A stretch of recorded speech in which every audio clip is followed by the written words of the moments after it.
amaraso yawe wamenye Golgotha, ayo niyo yatumye mbaho, ayo niyo yanyogeje ibyaha, ayo maraso yangiriye umumaro, amaraso yawe wamenye Golgotha, ayo niyo yatumye mbaho, ayo niyo yanyogeje ibyaha, ayo maraso yangiriye umumaro.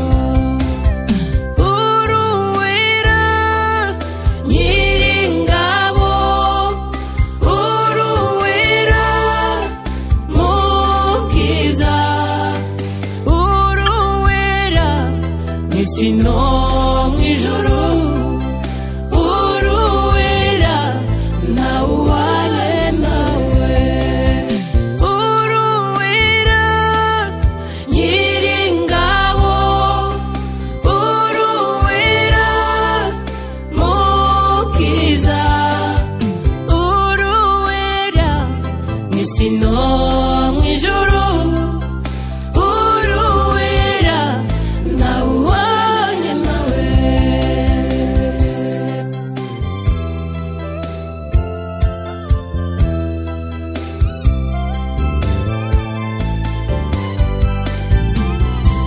Suko nari mwiza cyangwa umunyabwenge, sinari mugufi cyangwa muremure, suko nari munini cyangwa se ndi muto, iyo ureba kimwe muri byo nge mba narasigaye, suko nari mwiza cyangwa umunyabwenge, vyatuma uhaguruka ku ntebe yawe y'icyubahiro, ugasiga ubwiza wari ufite uri umwana w'ikinege. Oya oya n'urukundo wankunze, uruwera nyiringabo, uruwera mukiza, uruwera n'isi no mwijuru, uruwera nawuhanye nawe, uruwera nyiringabo, uruwera mukiza, uruwera n'isi no mwijuru, uruwera nawuhanye nawe.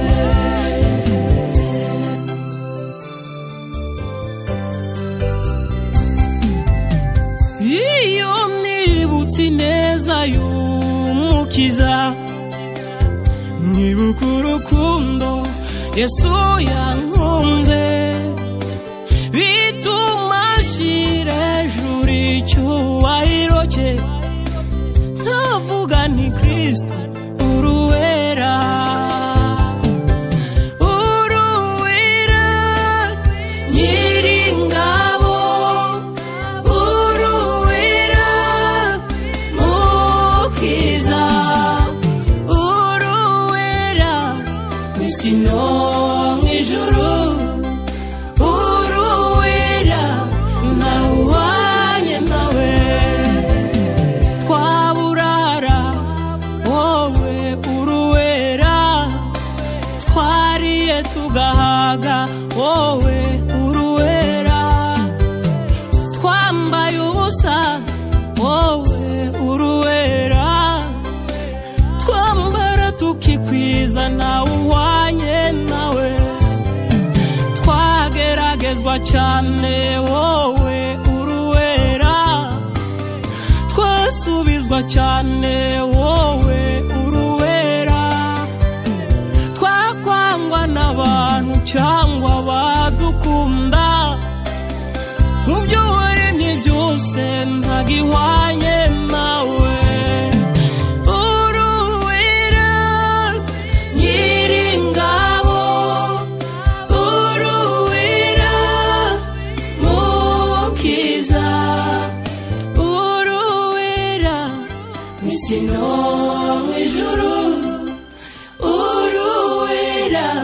na uanye nawe.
Naunganisha roho yangu na roho ya Yesu katika jina la Yesu. Nguvu zote za giza, nguvu zote za mapepo na maajenti wote wa kishetani, wa kiganga, wa kuzimu waliotumwa kunifuatilia katika jina la Yesu, ninawafunga kwa minyororo ya damu ya Yesu. Hawatanifuatilia wala hawataniona katika jina la Yesu. Katika jina la Yesu, anga la kwanza mpaka la 7 likawe wazi katika jina la Yesu. Bwana Yesu, niko tayari. Roho wako Mtakatifu anifundishe, anielekeze. Niko tayari kupokea kitu kinachoonekana kutoka kwako katika jina la Yesu. Katika jina la Yesu. Asante Roho Mtakatifu kwa neema yako na kwa nguvu zako ambazo ziko juu yangu katika jina la Yesu. Amen. Shangilie Bwana Yesu kwa makofi na vigelegele anapokuja mtumishi wa Mungu. Shangilie Bwana Yesu tena kwa makofi na vigelegele. Haleluya. Haleluya. Haleluya. Tuna kazi moja leo ya kufanyeje? Ya kuvua, si ndio? Amen. Uko tayari? Lakini sizungumzii mavazi haya ya kawaida. Haleluya.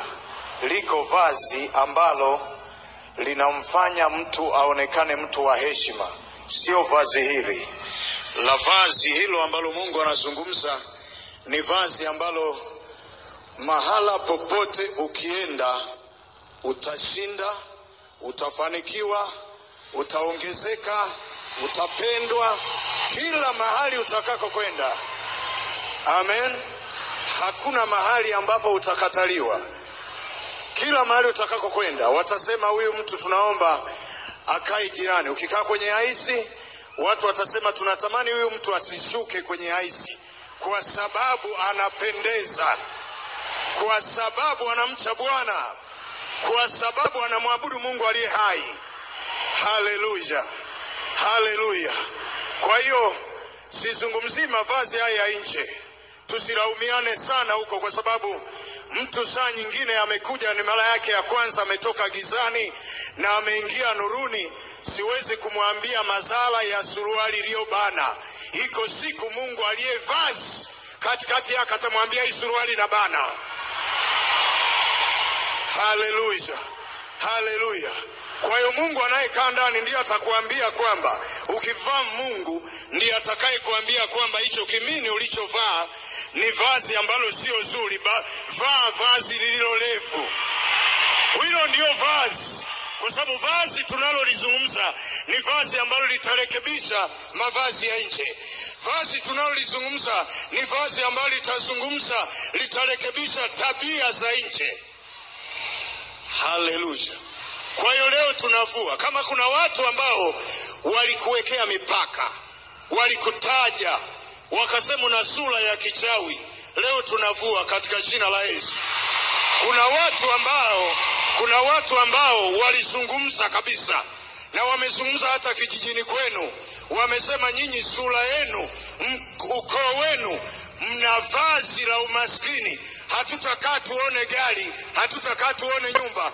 Wataona nyumba, wataona gari, wataona pikipiki, wataona chochote kile wanachoona. Kwa hiyo hilo vazi leo tunafukuza kabisa. Hilo vazi tunavua kabisa katika jina la Yesu. Kwa hiyo kama kuna watu wamezoea kuona kwenu ni nyumba za tembe, wataona nyumba ya bati. Kama kuna watu wamekupangia kwamba wewe utatembea miguu milele na milele, wataona unaendesha gari. Kama kuna watu wamekupangia wewe sio mtu wa biashara, sio mtu wa duka, wataliona duka. Hilo ni vazi la Mungu. Kuna watu wanaweza kusema wewe uzai, ukoo mzima unatembea unatukanwa, umevaa aibu, matusi yanakushambulia, utazaa katika jina la Yesu. Hilo ni vazi la Mungu. Ni vazi ambalo litakuwa ndani ya moyo wako. Ni vazi ambalo litatembea na wewe. Utashika mimba mahali pasipo pa kushika mimba. Utajenga mahali pasipo pa kujenga. Utapita mahali pasipo pa kupita. Utakwenda mahali pasipo kwenda. Utaingia mahali ambapo hawaingiagi. Utaingia. Utafanya biashara mahali ambapo hawafanyi biashara, kwa maana umevaa Mungu, umevaa kama vazi. Kwa hiyo hatuishi kwa historia ya ukoo, tunaishi kama Mungu aishivyo. Haleluya.